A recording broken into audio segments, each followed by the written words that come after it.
Good morning, everyone. I guess we're live. Hello, everyone. Thank you for joining us and welcome to the Mentorship Panel. My name is Neo Mathous. I'll be replacing Farida today. Farida unfortunately couldn't join us. I am the chairman of the Mentorship Subcommittee and a member of the Interns Committee at the OAA. I'm also an architect, project manager, and a technical advisor at Contact Group. The Mentorship Subcommittee focuses on supporting the mentorship part of the intern's path to licensure. This forms a crucial component of the supportive culture for Ontario's architecture profession. Today, we will have an open-style discussion about successful mentorship stories. Just as it takes a lot of work to become a great architect, it also takes a lot of work to become a great mentor or mentee. In this one-hour session, we will listen to a panel of two sets of mentors and mentees as they discuss their common challenges, lessons learned, and ways to evolve the relationship beyond just the regularity requirements. Let me introduce to you our moderators and panelists. Our moderator will be Heather Breeze. Heather is an OAA counselor and a member of the Interns Committee. And for panelists, we have two mentors and two mentees who were featured on our blog as mentorship successful stories. Paul Dosset is the founding architect of sustainable architecture for a healthy planet. Paul has been mentoring for more than 20 years with the OAA. He has mentored many intern architects as well as sustainable engineering students from University of Toronto.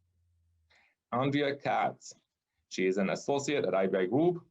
Andrea has spent the majority of her practice focused on mixed-use, high-rise residential developments for clients in the private sector, and an active member of many professional organizations that give her the opportunity to work with other professionals. Nama Blonder, she is an architect and urban planner with Smart Density. And last, Marcus Parisi. He is an intern architect graduate of Ryerson University Bachelor of Architectural Science, received Master of Architecture at the University of Calgary, studied abroad in Denmark and Japan, and in conjunction with his partner, working on plans for a mobile tiny home. And now, I would like to hand the mic over to Heather to start the panel. Thank you, everyone.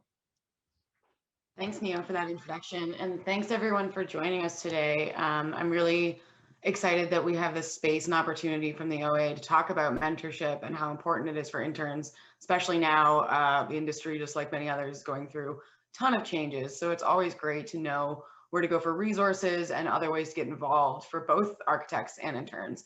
So it's really great.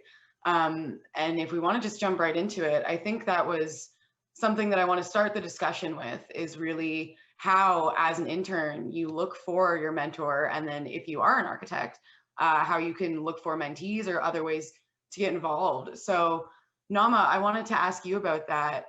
You really had a kind of set idea in mind of what you were looking for in a mentor, and I think that's really great because you kind of went in knowing what you wanted, and then you met Andrea. Do you want to talk about that a little bit and how that relationship started? Of course. Yeah, I was, you got it absolutely right. I was looking for someone. I had that, a figure in my mind. I didn't just want to check off a requirement that the OAA introduced. I wanted to make it an opportunity to really develop this part of my career. I was looking for a female mentor that is in leadership position. I knew I didn't want a founder because I assumed the founder of a company won't have the time, obviously, and probably has other things on their list. And I was looking for someone, and you would be surprised how challenging that was. Like, I encourage all of you to go and look on websites how many female architects, licensed architects, are there in leadership positions that are in this, you know, past their mid-career and probably in their latest 30s, let's say, and you will see that there aren't too many. Mm-hmm. And it was at least, I believe it was 7 years ago when I was looking for my mentor, but 7 years ago, it was very challenging. At the same time, I was introduced to Andrea on a parallel, from another opportunity. And I kept thinking, you know, before our first meeting, I thought, okay, she is going to be amazing. And I also knew she just had her first son. So I knew she was on a maternity leave.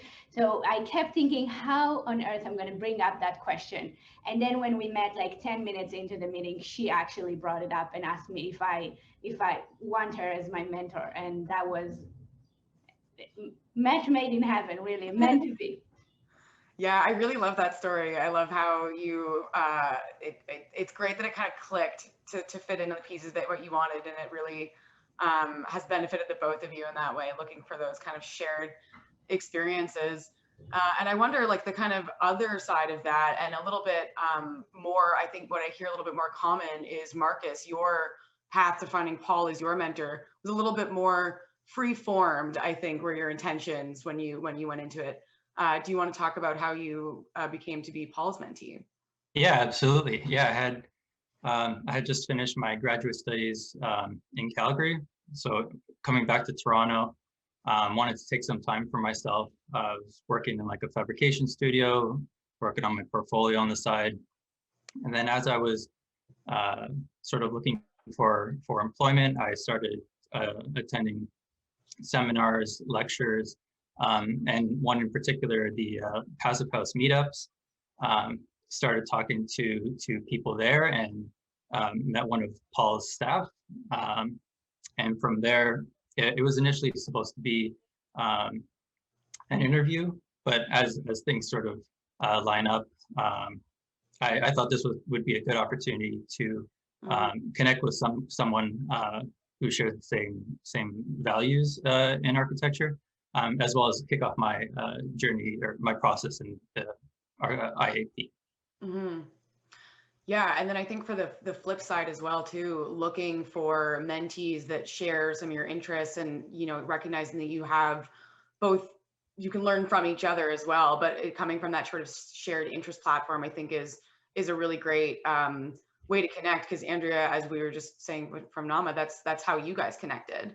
And I mean, I guess that we also hear from architects that putting that time in to really connect with the mentees can be a little bit of a challenge sometimes when you do have all those other things going on. So Andrea, how have you managed to balance that kind of time commitment to all your mentees with work and everything else at the same time? Oh, Andrea, I think you're on mute. Thank you. How many times have you said that this year? This is the first one today. Okay. Well, I mean, first of all, I just want to say thank you so much for having me on this panel. It's so nice to reconnect with Naama, kind of in this arrangement. Yeah, I making time is really just about priorities, and I kind of use the analogy of exercise. Like if you just say to yourself, it's part of my routine, then you're not really making time. It's one of those things that you just have to do. So mentorship's always been really important to me, both as a mentor, but also being mentored. I have many informal and formal mentors in my life. So I just make time for it. It's just something that's so important in anyone's professional development. And it's a priority. And so it just gets kind of fit into my schedule. Mm-hmm. I mean, it's also great too, when you've gone through the experience of having a really great mentor, it encourages you to keep that cycle kind of going, and you get really the opportunity to sort of give back, but also continue your own development in that way. It's really nice to hear that kind of being valued on both ends of the mentor-mentee relationship. And Paul, I know that you've really prioritized that as well in the same way, and kind of how do you manage to choose when and how you take on different levels of mentees? Thanks, Heather. Yeah, Andrea is absolutely correct. It's this is an obligation, but not an onerous obligation that I think we as practicing architects, we as architects who have already been mentored, we've had the privilege of being mentored. It's our turn to give back, and so that's the way I look at it.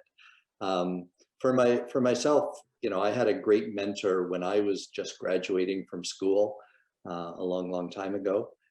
His name was Carson Woods. I think his name still is Carson Woods. He's retired now, but he's still my mentor. Right. He has been sort of my professional mentor throughout my entire career, and a great one. And he really has taught me how to be a mentor, how to be a good, positive, effective mentor. So I have a very similar strategy. When I first met with Marcus, just pre-COVID, we actually have met in person once. You remember that meeting in person? What that was all about? And yeah, so we met with a coffee and for a coffee, and I was really looking to make sure that our values aligned, and that I was going to enjoy working with Marcus, and that was clear within the first few minutes of meeting, sharing ideas, talking about architecture. And so we found that we shared values not only in design and quality of design, but more foundationally in ideas of environmental responsibility and social justice and other aspects like that. Yeah, it's so great to hear when those relationships really continue far beyond the sort of, okay, I'm officially done my internship program, but there's obviously still so much more you can learn from a mentor as you go through that. I mean, like Nama, you're no longer an intern, you are a fully registered architect, but do you still look to Andrea for that level of mentorship as you work through your practice and you get further along in your career? Yeah, absolutely, and I'm sure Andrea would agree. I mean, hopefully she would. That it really became a friendship. This is no longer just business. And absolutely, it was such a warm relationship from day one that that had that character. Andrea was the first person one of the first people that I ran and shared the news of me starting my own practice, and that took a lot of courage because it is a very scary moment. I'm sure many of our listeners who run their own architecture practice could relate to, and having that figure who would absolutely above and beyond supported, encouraged, and said go for it, especially for someone I to be completely honest, I feared the moment that I would share that with Andrea, and because she made it such a great to such great positions in much larger companies, and me coming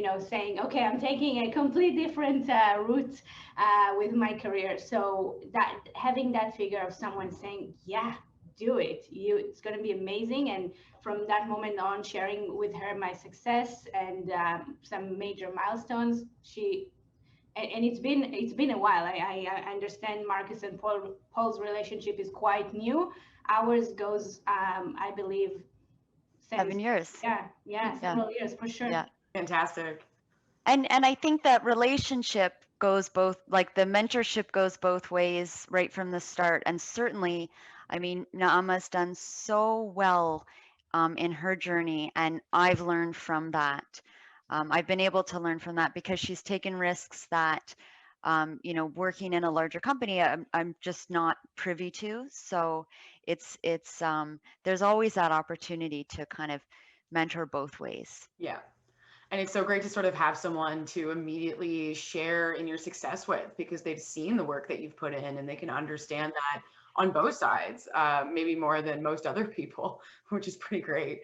I think I briefly mentioned before too, the need for mentorship right now, I would say is, I mean, I've definitely felt it as well, is super pressing with all of the sort of changes that we've been experiencing because of the pandemic.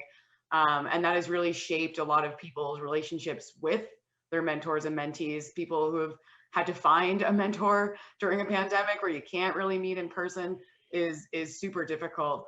And so Paul and Marcus, you had said earlier that you did get one in-person meeting with Paul, and now a lot of it's been remote. And how have you found that sort of shift into being remotely mentored?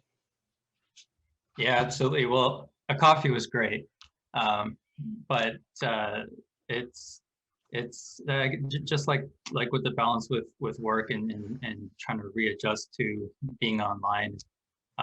It was very similar to that. And Paul and I's conversations are very relaxed and very general, and so it's just an easy conversation, just like it would be over the phone.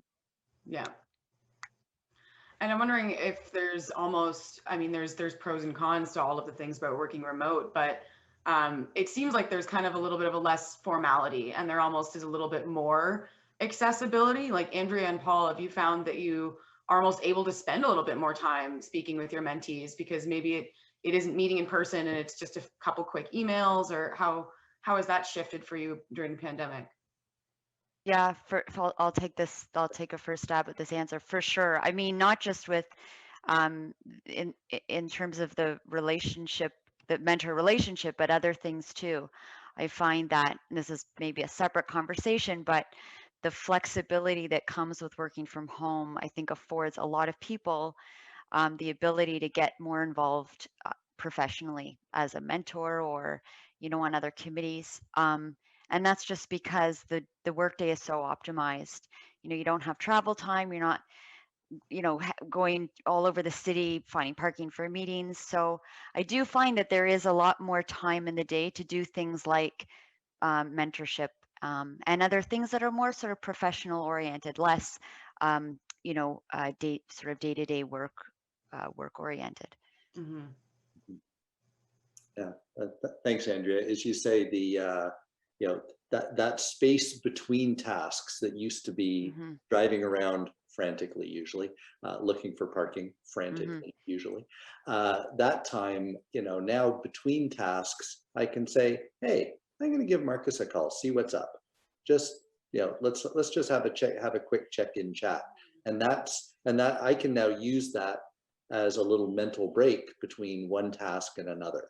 Yeah. Whereas that used to be consumed with driving and getting to a new place and things like that. So this this pandemic has its upsides if we learn to use them right. Yeah. Yeah, and I'm wondering if with that flexibility, that might be able to encourage more architects to take on mentorship roles, whereas before they wouldn't have that time, but now sort of seeing, oh, there is a way that I can fit this into my schedule in a more kind of accessible way. I'm wondering if anyone has heard from any of their colleagues that about that, if anyone that maybe previously wasn't is now considering becoming a mentor, or has asked Andrea or Paul asked you about that process of sort of signing up. Not to my knowledge, but now that you mention it, I think it's something that we should just talk about more openly in our networks. Mm-hmm. So those that are looking to be mentors, and then those are all those who are looking for those who are looking for mentees and those who are looking for mentors. Yeah. Yeah, I And think actually, for any architects who is interested to sign up and become a mentor, can reach out to Catherine Reyes at catherinere@oaa.on.ca or Lashmi Olivier at lashmio@oaa.on.ca from the association. There are admin persons, amazing admin persons from the association. We have a list of mentors where every time a mentee emails them asking for an individual, that list is being forwarded to them and they will contact mentors to see who is available. Obviously, we are at the association as well. We're looking to develop this method to a more sophisticated way in the coming months, but this is what we have at the current time, and I encourage every architect to take a part of this program.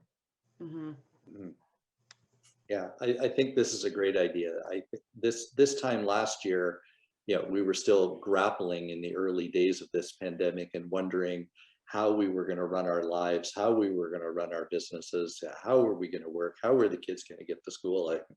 It was chaos this time last year. I think now, you know, it's a good time to say, okay, you know, we've got this far, we've survived, things have changed, we're still trucking along, so let's look at doing some other things. Let's bring some other things in, and I think mentoring is a great idea. Should. And it would be nice too if it wasn't just about sort of availability and matching people based on that, but rather, you know, as Naama was saying, like there was something that she was looking for specifically. So if somehow that could be filtered into the or parsed into the process, you know, you could sort of be able to match with a little bit more kind of granularity, as opposed to just like, oh, this person's available, this person needs a mentor, so putting them together. Yeah.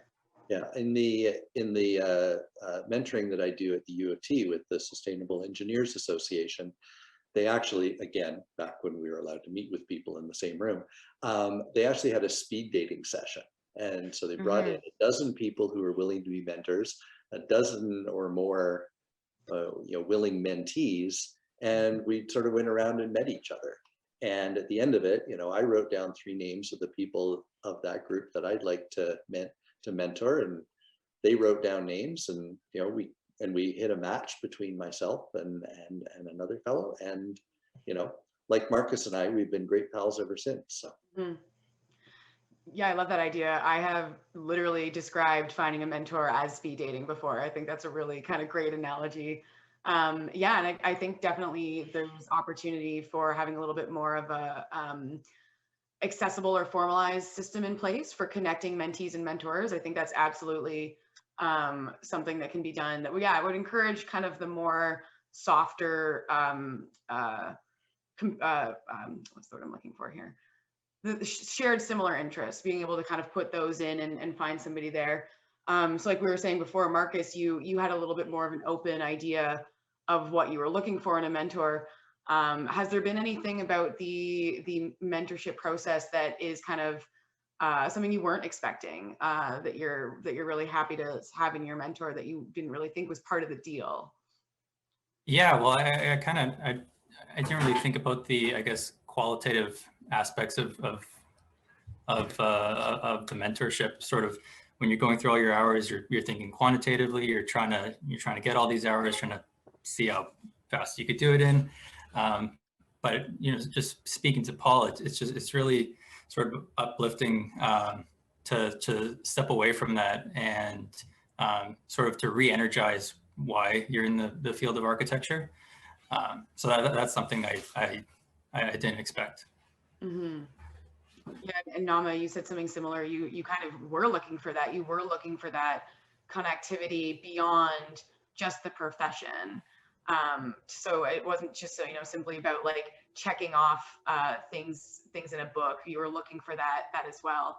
And yeah, did you have any sort of surprises on your mentorship path when you were first getting started, or anything unexpected happened in that experience?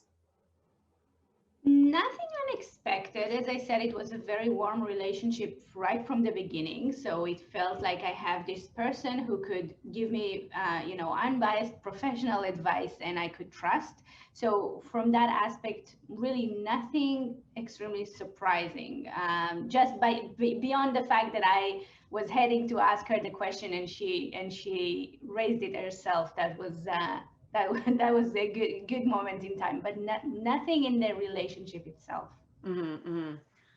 And we just talked a little bit earlier before with Andrea and Paul about the sort of prioritizing of similar interests that brings you to your mentee. So there's kind of a groundwork there to go from. But is there anything else kind of in a more I guess like technical point of view that you look for in a mentee, maybe in terms of communication or discussing of their sort of career goals? What's something typical that you expect from your mentees? That's a good question. Yeah, I'll take a stab at this one if I may, Andrea. Sure.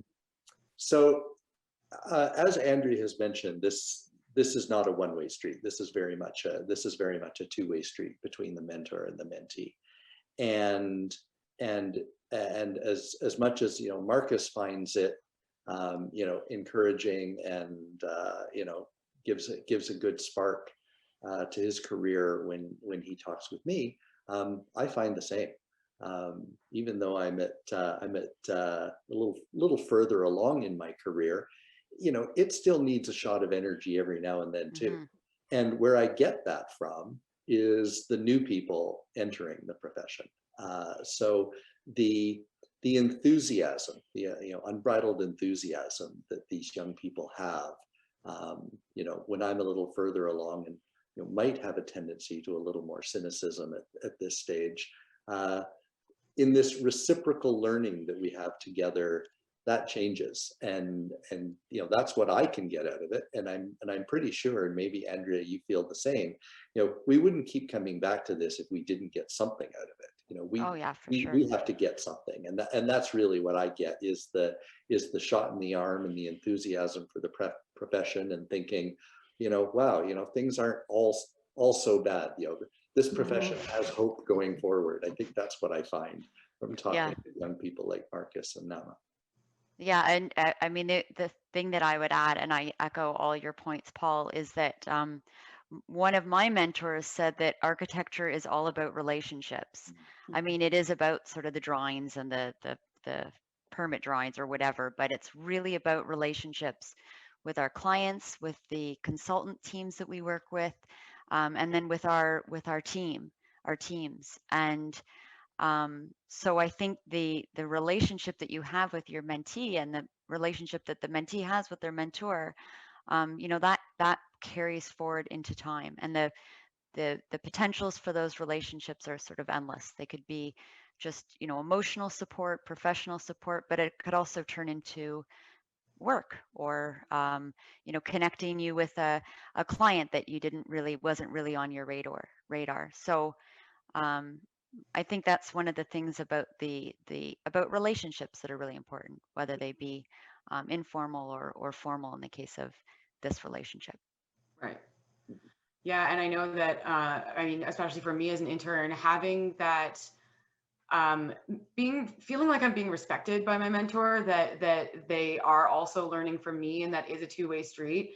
It's very good for the self-esteem of someone who is just sort of getting their career started in a very difficult profession. It's really nice to have that and feel not just as though they're bugging their mentor to just tick off some boxes.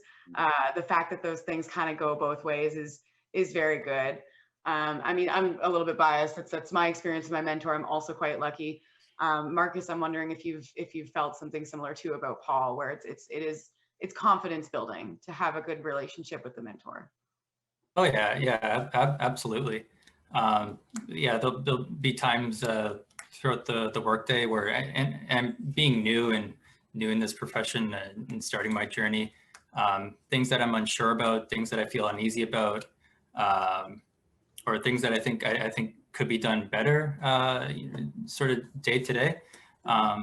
You can have those conversations with your manager, but I think having that conversation with your mentor as well, and just to understand your perspective on it is just as important. Mm-hmm.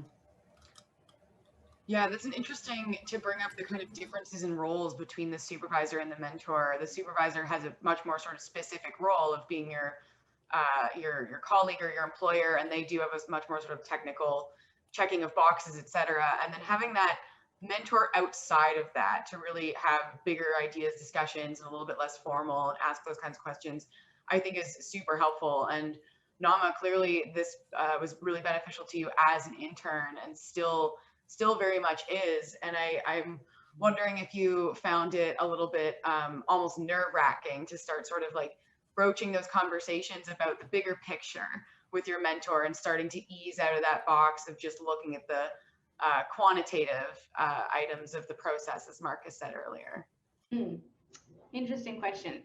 You know, that point that Andrea just raised on top of Paul's answer about relationship building and how architecture is basically just a big part of more relationships. I think that is the one point that Andrea was, from the very beginning, it was very clear that she's very, very talented in. Because just to be clear, I've never seen Andrea's designing anything. I never saw a building she designed. I never asked her about that. But from the very beginning, I knew she's a people's person. And I knew that part, you call it business development, you call it relationship building, you call it however you want to name it. That was the one thing that I thought we were really on the same page, that observation, that relationship is crucial to the success of your career, either as an entrepreneur or in any leadership position in a big company. And for that, until this day, you will see Andrea, I just saw, by the way, a podcast from ULI, and it's just state of mind that that aspect of being an architect is one of the most important things in the success of your career. So the fact that is the one point that Andrea just added to Paul's answer, I think really I rest my case. Yeah. Thanks. Yeah, the cultivation of those soft skills is something that's super crucial in our profession for sure, and it's something that you kind of pick up a little bit during school when you're doing reviews, etc. But it's not quite as openly discussed. It's something that you just kind of go through by practice. And I'm wondering, Paul and Andrea, is there any sort of changes that you would think about in the internship program itself, or even the kind of literature surrounding mentorship that would start to emphasize this more, like those different roles that a mentor can fill that aren't as specifically directed, I guess? Well, we talked about this a bit on the prep call, sort of now I use this word very lovingly, but like the limitations of the manual that goes along with that you give to the mentees and the mentors. And I had suggested that one of the ways that I think we could communicate better is using social media platforms. So so you're not saying that a mentor does this, but you're kind of expressing it in a more visually compelling way. Like I'm just imagining, like you've got an Instagram reel of mentors and mentees talking, Mm-hmm. and they're just chatting about, what they talked about at their last, at their last meeting. Like something like that kind of gives people the understanding of what these relationships could be without spelling it out in writing. Right. Yeah, I have the privilege of being both a supervisor, that role, as well as a mentor, and they're two very different roles, as was said, and I can relatively easily imagine how to write a manual of how to be a supervisor. It's like there are things you got to do. Boom, boom, boom. When you check all that off, now you can go do other things if you want to, but usually that relationship is between an employer and employee, and immediately you get back to the crisis of the moment that the two of you have to solve, and all the mentoring aspect of that relationship goes away pretty quickly. Whereas what I try to do with mentees and like Marcus is that initial meeting with the coffee, find out what Marcus's big dreams are. Like, where are you going with this? Like, not tomorrow, not next week, but next year, 10 years from now, at the end of your career, what do you want to look back on? So those are the kind of things that I like to get into. And I'm not sure how you make this into a manual, but I think Andrea might be on to something with the social media.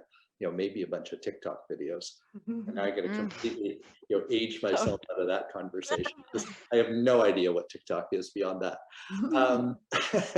And so, maybe there's a way in there to make it softer and more fun, because I think that the mentor-mentee relationship is like that, as we've said around this call.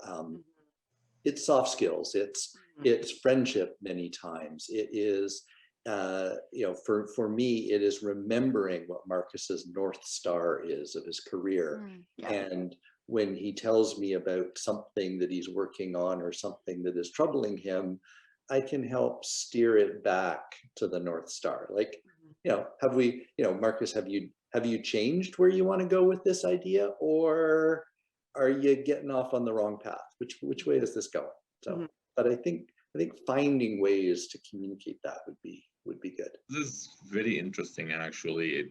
Just to add to Andrea and Paul, like at the subcommittee, the mentorship subcommittee, we are working on some initiatives that are, as I said, coming up. Keep an eye on the next few bulletins from the OAA in regards to that. But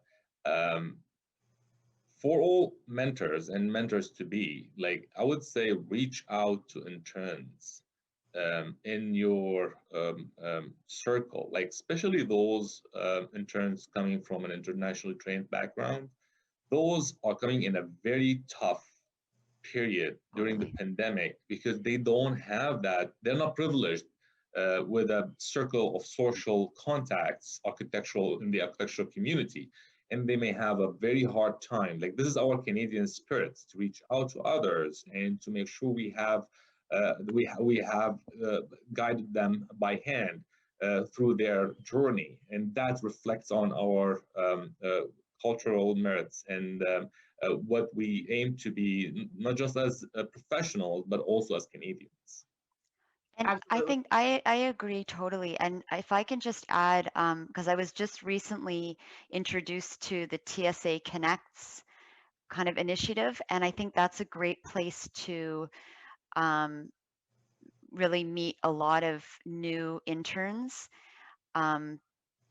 Yeah, so I don't know what, I can't think of like how to logistically connect to TSA Connects, but I know that TSA Connects is an opportunity for architects to meet with practicing architects in the profession and sort of learn a little bit about what what help them get to where they are. But it's also a networking opportunity.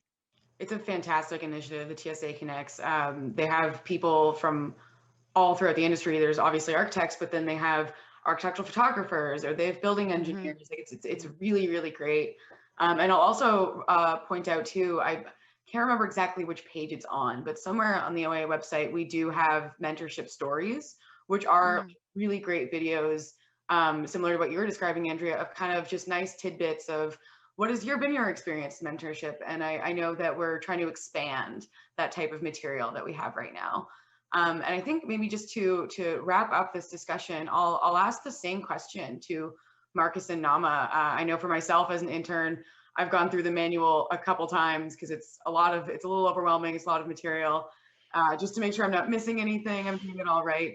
I'm wondering if there's something else that either of you could think to alter or maybe improve upon that would make it a little bit less scary to get into.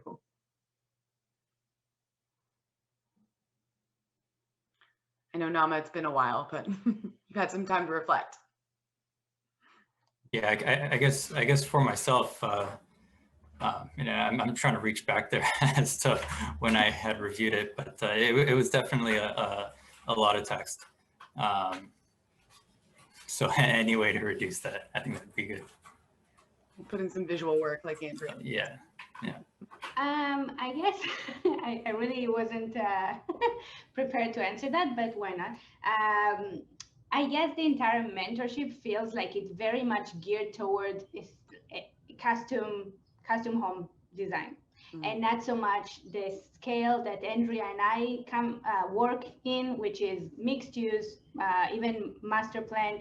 Something that touches sometimes the field of urban design, not to mention urban design is not even recognized by the OAA. It's not a licensed profession, and some would say go to OPPI to become an urban designer. So all this larger scale that is very much on the early on, if you will look at the mentorship, the internship itself, you will see that it's very much follows a house and not so much. And look at Toronto, how many of the projects in such a growing city. So I don't know if that's the answer you were planning to get, but that was my experience with the entire internship. And I've been through an internship in another country. I moved here as a licensed architect. My internship here was shorter than the regular internship an OAA intern would have. So I have two programs to compare to, and I'm sure many other international trained architects would agree with me. And this program gets many things right. One of those is that mentorship aspect of it. But if I had to pick one thing, is the type of projects that it's geared towards. Right. No, I think that's a great observation, and that's totally fair. And I'll just point out a couple of resources. So. We've gotten a couple of questions in the chat already, which we'll get to. And if anyone else has any more, please feel free. The floor is open for the next 15 minutes or so. So one thing that I think kind of addresses that comment, Nama, is the new updates to the internship program that just came by this past September. And I find that the language is a little bit more flexible than it was before to start to sort of address that. Where it's not project specific. So you're right, there could be a bigger sort of push to address, a little bit things that are a little bit off the mainstream, like talking about urban design, et cetera. But there's been a couple there's been a couple new categories added that have kind of a sustainability bent to them and building engineer. And I think that's a great step forward. And then also just the allocation of hours in different categories is also, in my opinion, a lot more flexible now, because we have a lot more sort of, you have a mandatory amount of hours, and then you kind of have free floating hours that can go into other portions. And I think that gives a little bit more room for that. And it's not so top down of you have to work on this exact thing at all times. The language is a little bit less structured now to encourage that type of branching out, which I think is really great. So for those who aren't aware of these changes or are just getting started, you can get the OAP manual from 2020 or IAP manual from 2020, and the 2012, the previous version, is still also available on the OAA website, and you can compare them. And I'm sorry, I can't remember the exact page, but there is a comparison chart showing the differences in those hours. And again, I think it's a really great move that will benefit the interns. And it's set up really well right now that if you finish the previous program by June 2022, then you're kind of grandfathered in that way. But you can also shift over to the new hours structure as an intern at any time, which I did, because that flexibility works a little bit better with the type of work that I'm doing. So that's pretty great. And then the second item that I'll turn everyone's attention to is the OAA very recently published a really fantastic mentorship guide and supervising guide. And as Paul said, it's a little bit easier to write sort of lists or ideas for supervisors because it's a little bit more clear cut. And the mentorship the mentorship guide has that, but it also has a lot of really great tips for how to reach out to interns, how to reach out to the OAA specifically if you do want to become a mentor, where to go for that. And it includes these types of stories that we're talking about today. And I think it's a really, really great document. I think it only came out a few months ago on the OAA website. And yeah, as we said before, we're really trying to get out more of that type of material to make it more accessible to both architects and interns wanting to get involved. Yeah, I would like actually to echo what Heather just said. Although the mentorship guidelines and the manual, they have their regulatory side, right? And they have requirements, but they also have checklists and tools that are very useful for mentors and mentees alike. It's not just the text that, it's a bunch of more regulations that we need to bind it by, but also to support you and to make your relationship, the mentorship relationship, a more fruitful relationship rather than our signing and it's just a protocol, we have to go through it and move on. Right. Yeah, exactly. And it's really great to have that stuff kind of going out a little bit more. So we have a couple questions here. So someone had asked, and Neo brought it up earlier, if you do want to become a mentor, how can you get on that list? And yeah, so you can contact Catherine Rise or Lashmi Olivier. They're fantastic. They'll get back to you right away and point you in the direction. And then also, as Paul said, even just around your own practice or your own workplace or with colleagues, if they know anybody that's looking for people. I've had a lot of colleagues, both as interns and as architects, see that from both sides.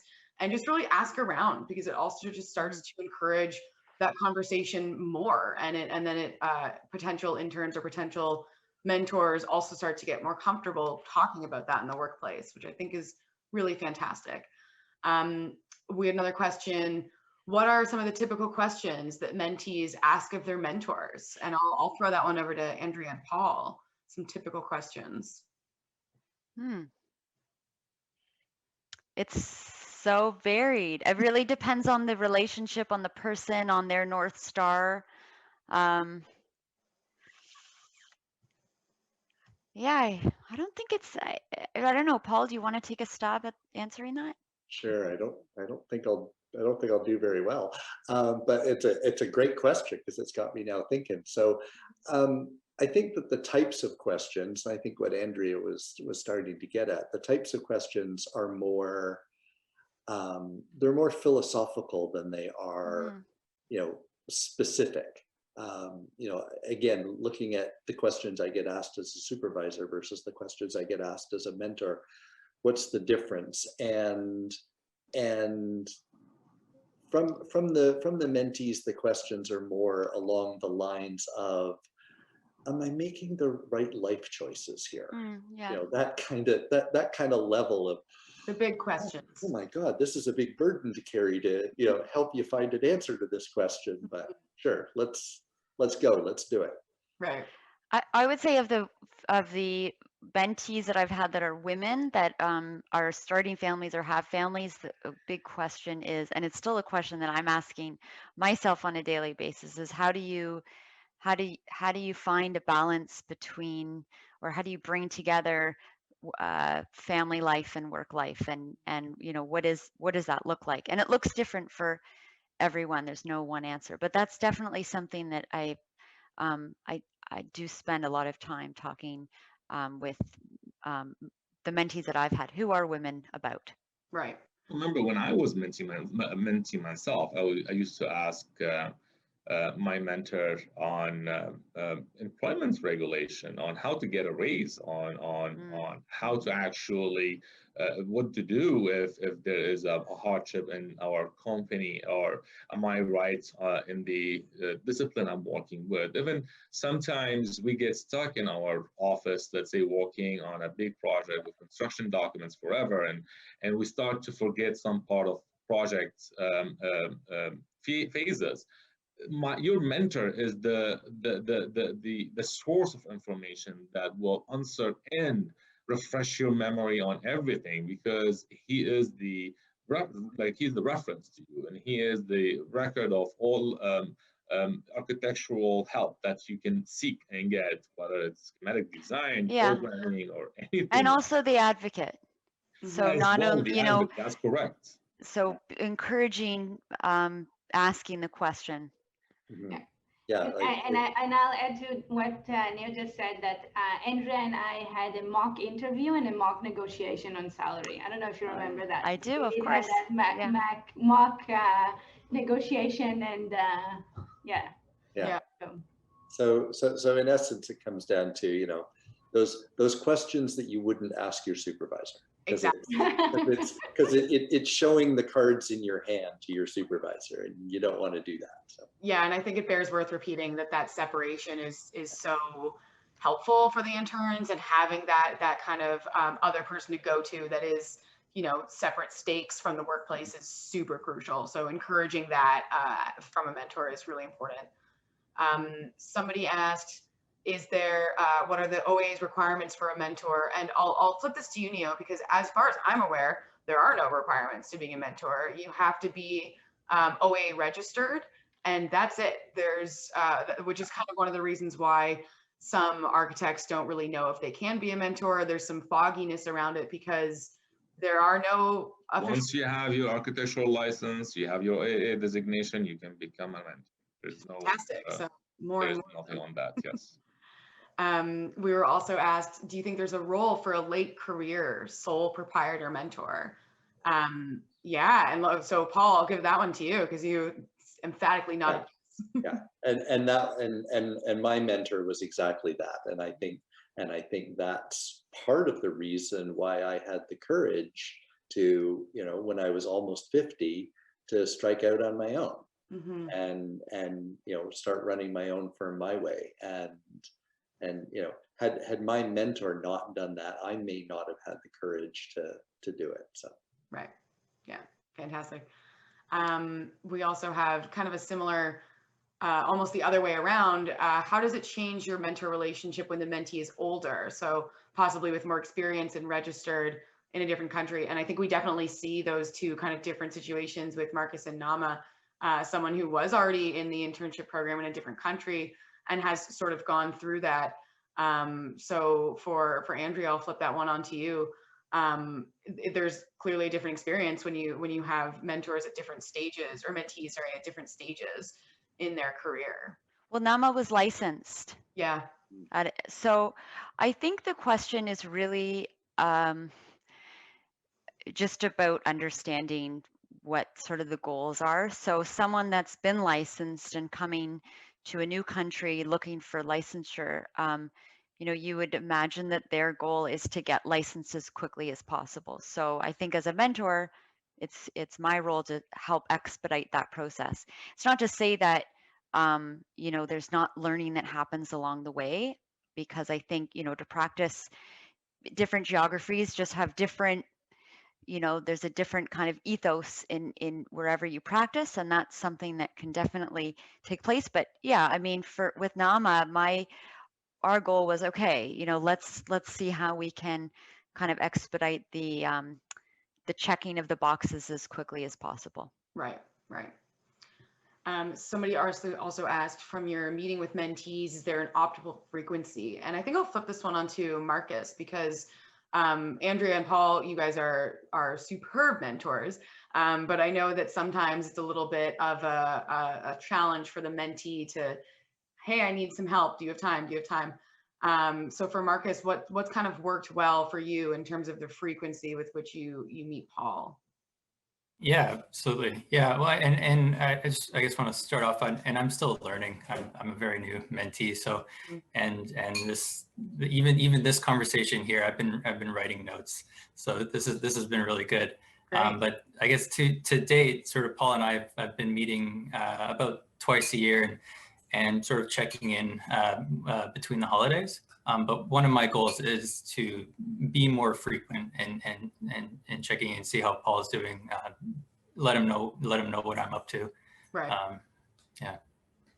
Yeah, and then a similar question to that we got that I'll forward on to Paul is kind of addressing of boundaries in your relationship, and how do you kind of typically set that up in terms of methods of speaking or communication, those kinds of things, logistics. Great question. Mm-hmm.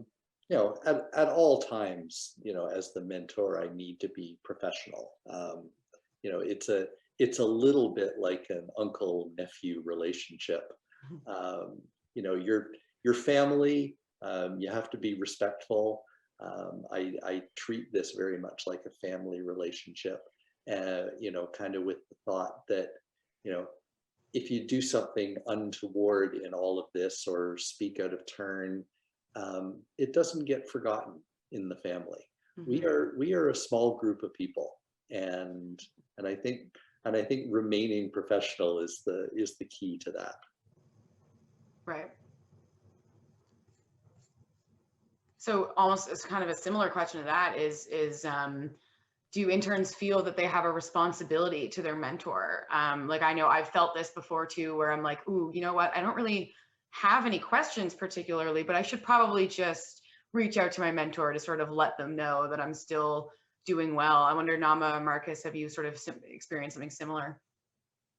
I always have questions. Like, if you give me 30 minutes with Andrea right now, it will be full of questions. And that's the thing about mentors. I think the great thing, even now when, you know, in the last 4 years, I've been running my own business, and I have 3 different mentors that I, you know, for in times of crisis or when I'm rolling my eyes on a client, I'm reaching out. And that is what's so great about the OAA, that it gives you that relationship from a formal, as a formal requirement, but go ahead and take advantage of it. So I think when you asked that question, the first thing I thought of was how grateful I was to Andrea that been there for me. And I hope that is the outcome of any mentor-mentee relationship, and that as it should be. Mm-hmm. Yeah, absolutely. That's fantastic. I don't think there's really a rule per se. I think, again, it's based on the relationship, the mentee-mentor relationship. But what I always advocate in life is just open communication from the start and setting expectations. So, you know, you could say to your mentor, you know, how often would you like to meet? How often do you have? What's your availability? Like, are you able to check in once every 2 months, or, you know, is twice a year okay? So I think just negotiating that up front, relative to what, you know, what the goals are is just something that you could do. Right. And there's just a couple more notes here that I'll just end on before wrapping up. Somebody made a great comment that they also were the only female mentor to the only other female mentee that was working in their firm. And she pointed out that so much of their conversation and advice was about that work-life balance and the sort of more personal issues. And I think that's kind of the overall theme that we keep returning to, is the value in that more informal relationship between the mentor and the mentee. And then the last question here, somebody brought up that as a mentor, there's a certain area where you can log in con ed hours, which I'm not sure. I personally wasn't aware of that, so that's fantastic. And I don't know that there's an equivalent for supervisors, but it would be really great if there were. Sorry, you're saying you can log being a mentor as in for Con Ed as unstructured though, right? Yes. Since when?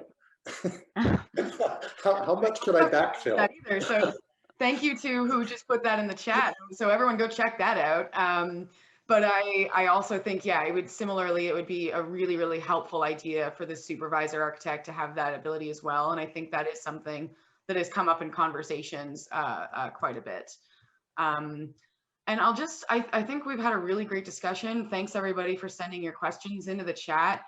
And I'm just gonna flip it back on to Neo to do some closing remarks. Yeah, thank you, Heather. It was a blast actually today. Today we've learned how to evolve the mentorship beyond just the regularity requirements. I encourage every architect listening to us today, sign up and become a mentor for a truly mutual beneficial relationship. You can reach out to Catherine, as we said, Catherine Reyes, I spell her email CATHERINER@oaa.on.ca, or Lashmi Olivier at lashmio@oaa.on.ca. I also should spell it actually, LASHMIO @oaa.on.ca to register your name. It's a very rewarding relationship, and we will be doing some initiatives that are very interesting in the next few months. So keep an eye on the OAA bulletins coming up in the next few months. Thanks to Heather and to our panelists. Thanks to you, our audience, for joining us today. Take care and have a great evening. Thanks, everyone. Thank you. Bye-bye.